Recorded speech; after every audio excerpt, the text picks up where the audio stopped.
الجمل الذكي. في صباح يوم جميل وجد الشرير خربوط نفسه واقفا تحت جمل سالم الشديد الذكاء. كان سالم يتعلم أشياء جديدة في كل مرة يلعب فيها مع الجمل الذكي. يجب أن يكون الإنسان صبورا. يجب أن لا يحاول هؤلاء الصغار أن يصلوا إلى مستوى مرموق في هذا العالم. سأعيدهم إلى رشدهم. ألم يتوقف خربوط عن فعل الشر؟ هل بلغ شره هذه الدرجة من السوء؟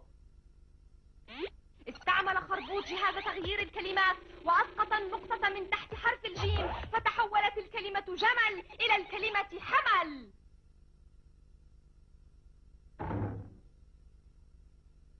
عفوا، هل رأيت جملا كبيرا وذكيا؟ إن هذا أفضل مما توقعت. أنت تحب النوم كثيرا. أين أبو الحروف حتى يعتلي ظهر الجمل؟ ها هو يخرج من بين الكثبان، أقوى من الشدة، أطول من المدة، أحد من السين، أهدأ من السكون، أسرع من لمح العين. إنه الرجل الطائر، إنه الرجل العجيب، إنه أبو الحروف.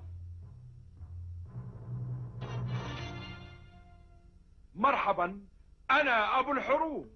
مرحبا يا أبا الحروف.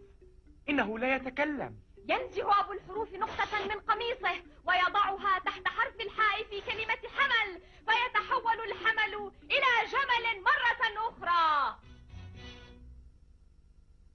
أوافقك يا صديقي، إن المتعة في العمل تكمن في العمل نفسه.